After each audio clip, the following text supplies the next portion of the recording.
Hi all. Assignment സബ്മിഷനുമായി ബന്ധപ്പെട്ട് കുറച്ച് കാര്യങ്ങൾ പറയാനാണ് ഈ വീഡിയോ ചെയ്യുന്നത്.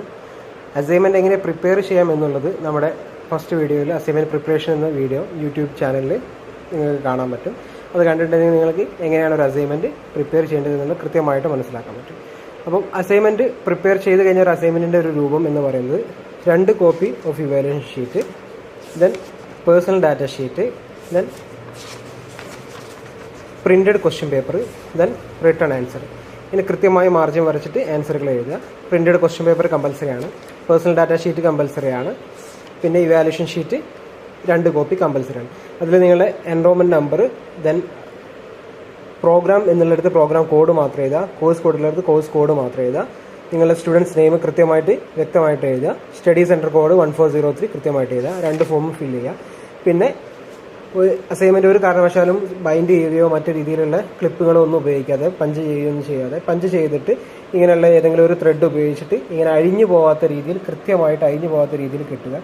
പിന്നെ പ്രത്യേകം ശ്രദ്ധിക്കേണ്ടത്, ഈ ത്രെഡിൻ്റെ എൻഡിലായിട്ടുള്ള ഒരു ഷാർപ്പനായിട്ടുള്ളൊരു ഇരുമ്പിൻ്റെ ഒരു ഭാഗം ഉണ്ടാവും. അത് നിങ്ങൾ നിർബന്ധമായിട്ടും അങ്ങനത്തെ ത്രെഡ് ഉപയോഗിക്കാതിരിക്കുക. ഇനി ഉപയോഗിക്കുകയാണെങ്കിൽ തന്നെ അത് റിമൂവ് ചെയ്ത് കളയണമെന്ന് പ്രത്യേകം ഓർമ്മിപ്പിക്കുകയാണ്.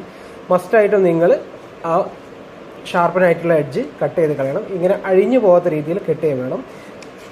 അങ്ങനെ കംപ്ലീറ്റ് ചെയ്ത അസൈൻമെൻറ്റുകൾ, നിങ്ങൾ എഴുതി കഴിഞ്ഞ അസൈൻമെൻറ്റുകൾ JDTയിൽ മെയ് 1 മുതൽ 31 വരെയാണ് ഇപ്പോഴത്തെ ഡേറ്റ്. ഡേറ്റുകളിൽ നീട്ടുണ്ടെങ്കിൽ നിങ്ങളുടെ കോഴ്സ് കോർഡിനേറ്റേഴ്സ് നിങ്ങളുടെ വാട്സപ്പ് ഗ്രൂപ്പ് വഴിയോ അല്ലെങ്കിൽ നമ്മുടെ ഇൻസ്റ്റാഗ്രാം പേജ് വഴിയോ ഒക്കെ നിങ്ങളെ അറിയിക്കും. JDT ഇഗ്നോ ഹെൽപ്പ് എന്ന് പറയുന്ന ഇൻസ്റ്റാഗ്രാം പേജും യൂട്യൂബ് പേജും നിങ്ങൾ ഫോളോ ചെയ്താൽ മതി. പ്രിപ്പയർ ചെയ്ത അസൈൻമെൻറ്റുകൾ നിങ്ങൾ സബ്മിറ്റ് ചെയ്യുമ്പോൾ ശ്രദ്ധിക്കേണ്ടത്, എത്ര അസൈൻമെൻറ്റ്സ് ആണോ നിങ്ങൾക്കുള്ളത് അത്രയും അസൈൻമെൻറ്റ് കൊള്ളുന്ന രീതിയിലുള്ള ക്ലോത്ത് കവർ എന്ന് പറയുന്ന ഈ ഒരു ലൈറ്റ് കളറിൽ കാണുന്ന ഈ ഒരു ക്ലോത്ത് കവർ, ഇതിന് ഉള്ളിലൊരു നൂലിൻ്റെ ഇതുള്ളതുകൊണ്ടാണ് ക്ലോത്ത് കവർ എന്ന് പറയുന്നത്. അത്യാവശ്യം ഉറപ്പുള്ള കവറായിരിക്കും ക്ലോത്ത് കവർ. അതിൽ കവറിലിട്ട ശേഷം കവറിൻ്റെ പുറത്ത് നിങ്ങൾ ഇവിടെ കാണാം MEC പ്രോഗ്രാം കോഡ്. നിങ്ങളുടെ പ്രോഗ്രാം കോഡ് നിങ്ങൾ ഒന്നോ രണ്ടോ സ്ഥലത്ത് വ്യക്തമായിട്ട് എഴുതുക. ഫ്രം നിങ്ങളുടെ എവിടെ നിന്നാണ് നിങ്ങളുടെ പേര്, നിങ്ങളുടെ എൻറോൾമെൻറ്റ് നമ്പർ, നിങ്ങളുടെ പേര്, address, programme code, course code, phone number, email ID, ഏതൊക്കെ കോഴ്സുകളാണ് വെക്കുന്നതെന്ന് വ്യക്തമായിട്ട് ഈ കവറിന് പുറത്ത് രേഖപ്പെടുത്തിയ ശേഷം ഈ കവർ പിൻ ചെയ്യാതെ JDTയിൽ കൊണ്ടുവരികയും അതിനുശേഷം നിങ്ങൾ ഈ ഒരു അസൈൻമെൻറ്റിൻ്റെ അക്നോളജ്മെൻറ്റ് സ്ലിപ്പ് ഫില്ല് ചെയ്തുകൊണ്ടിരുന്നത്. നിങ്ങളിപ്പോൾ 10 അസൈൻമെൻറ്റ്സ് ആണ് വെക്കുന്നതെങ്കിൽ ഈ 10 എണ്ണം ഇതിൽ ഫില്ല് ചെയ്യുക. ഇതിൽ നിങ്ങളുടെ പേരും എൻറോൾമെൻറ്റ് നമ്പറും കാര്യങ്ങളൊക്കെ ചെയ്യുക, ഓഫീസ് യൂസിലുള്ളത്. എന്നിട്ട് ഈ ഫില്ല് ചെയ്ത അക്നോളജ്മെൻറ്റ് സ്ലിപ്പ് നിങ്ങൾ നിർബന്ധമായി സൂക്ഷിച്ച് വെക്കണം. പിന്നെ ഇതിൽ സൈനും സീലും ഓഫീസ് സീലും വാങ്ങിയിട്ട് ഇത് നിങ്ങൾ സൂക്ഷിച്ചു പോകുക. ഇതാണ് നിങ്ങളുടെ പ്രൂഫ്. നിങ്ങൾ ഓഫീസിൽ ഈ കവർ പിൻ ചെയ്യാതെ കൊണ്ടുവന്നിട്ട് ആ കവർ നിങ്ങൾ എന്ത് ചെയ്യാം, ഓഫീസിൽ വന്ന് അസൈൻമെൻറ്റ് വെരിഫിക്കേഷൻ ചെയ്ത ശേഷം മാത്രമേ നിങ്ങളത് പിൻ ചെയ്യാവുള്ളൂ. എന്നിട്ട് അവിടെ ഓഫീസിൽ ഏൽപ്പിച്ച് ഈ സ്ലിപ്പ്, അക്നോളജ്മെൻറ്റ് സ്ലിപ്പ് നിങ്ങളുടെ കയ്യിൽ സൂക്ഷിച്ചു വെക്കാം. പിന്നീട് പ്രത്യേകം ശ്രദ്ധിക്കേണ്ട കാര്യങ്ങൾ എന്ന് പറയുന്നത്, സബ്മിഷൻ ടൈമാണ് 10 മണി മുതൽ 4:30 വരെയാണ് തിങ്കൾ മുതൽ ശനി വരെയുള്ള ദിവസങ്ങളിൽ നിങ്ങൾ സബ്മിറ്റ് ചെയ്യേണ്ടത്. ഞായറാഴ്ചകളിൽ 10 മണി മുതൽ 4 മണി വരെയാണ് ഓഫീസ് ഉണ്ടാവുക. ഈ സമയങ്ങളിൽ എപ്പോൾ വേണമെങ്കിലും നിങ്ങൾക്ക് JDT ഇഗ്നോ സ്റ്റഡി സെൻറ്ററിൽ സബ്മിറ്റ് ചെയ്യാം. JDT മെയിൻ ഗേറ്റിൽ റൈറ്റ് സൈഡിൽ തന്നെ കാണുന്ന ഫസ്റ്റ് സ്റ്റെപ്പ് കയറി കേട്ടിട്ടുണ്ടെങ്കിൽ നിങ്ങൾക്ക് JDT സ്റ്റഡി സെൻറ്ററിൽ എത്താൻ പറ്റും. അവിടെ നിങ്ങൾക്ക് സബ്മിറ്റ് ചെയ്യാം അസൈൻമെൻറ്റുകൾ. ഓഫീസിൽ കൊടുത്തിട്ട് ഈ ഫോം കാണിച്ച് ഇത് വെരിഫൈ ചെയ്ത് പിൻ ചെയ്ത് അവിടെ തന്നെ ഏൽപ്പിക്കുകയാണ് വേണ്ടത്. പിന്നെ സ്പീഡ് പോസ്റ്റ് വഴി അയക്കുന്നത്, ടൈമിൻ്റെ കാര്യം കൂടെ പറയാം. ടൈം പറഞ്ഞു 9:30 മുതൽ 10 മണി മുതൽ 4 മണി. പിന്നെ ലഞ്ച് ബ്രേക്ക് ഉണ്ടാവും 1:32. ആ ഒരു സമയത്തും ചെറിയ ബ്രേക്ക് ഉണ്ടാവും. പിന്നെ പോസ്റ്റലായിട്ട് അയക്കാനുള്ള ഒരു ഓപ്ഷൻ, രണ്ടാമത്തെ ഓപ്ഷൻ ഉള്ളത്. ഡയറക്റ്റ് വെക്കുന്നവർക്ക് ഈ ഓപ്ഷൻ ചൂസ് ചെയ്യാം.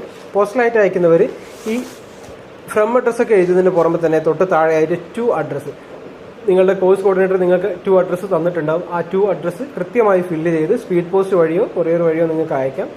എന്നിട്ട് പോസ്റ്റ് വഴി അയക്കുന്നവർക്ക് അക്നോളജ്മെൻറ്റ് സ്ലിപ്പ് ലഭിക്കുന്നതല്ല. കാരണം അവർക്ക് ഇവിടുന്ന് അക്നോളജ്മെൻറ്റ് കളക്ട് ചെയ്യാൻ കഴിയില്ല. അതുകൊണ്ട് അക്നോളജ്മെൻറ്റ് സ്ലിപ്പ് ഉണ്ടാവില്ല.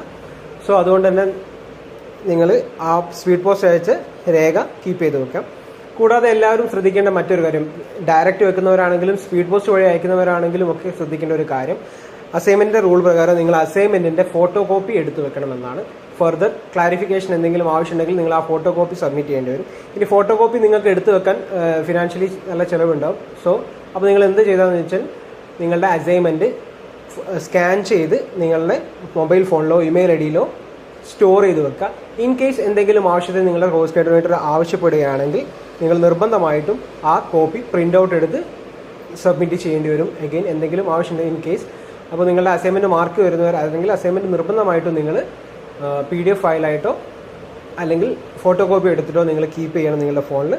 ഇത്രയും കാര്യങ്ങളാണ് അസൈൻമെൻറ്റ് സബ്മിറ്റ് ചെയ്യാനുള്ളത്. നിങ്ങളുടെ ഫോം ഫില്ല് ചെയ്യുമ്പം ശ്രദ്ധിക്കണം, നിങ്ങളുടെ എല്ലാ ഡീറ്റെയിൽസും ഇതിലുണ്ടാവണം. കവറിൻ്റെ പുറത്ത് കൃത്യമായിട്ട് നിങ്ങളുടെ അസൈൻമെൻറ്റ് ഇതിൽ കാണാം. IGNOU assignment for MEC July 2021 എന്ന് കാണാം. ഇനിയിപ്പോൾ വരുന്നത് എക്സാം ജൂലൈ 2022 എക്സാമാണ് വരുന്നത്. അപ്പം IGNOU assignment for July 2022 time and examination എന്ന് എഴുതിയാൽ മതി. അങ്ങനെ ഓരോ സമയത്തും ആ ഡേറ്റ് മാറിക്കൊണ്ടിരിക്കും, അത് നിങ്ങൾ നോക്കുക. ബാക്കി അസൈൻമെൻറ്റ് പ്രിപ്പറേഷൻ്റെ കൃത്യമായ വീഡിയോ നമ്മളെ ഗ്രൂപ്പിലുണ്ട്. അപ്പം എന്തെങ്കിലും ഡൗട്ട് ഉണ്ടെങ്കിൽ നിങ്ങൾക്ക് കമൻറ്റുകളായിട്ട് ചോദിക്കാവുന്നതാണ്, ക്ലിയർ ചെയ്യാം. Okay, thank you all.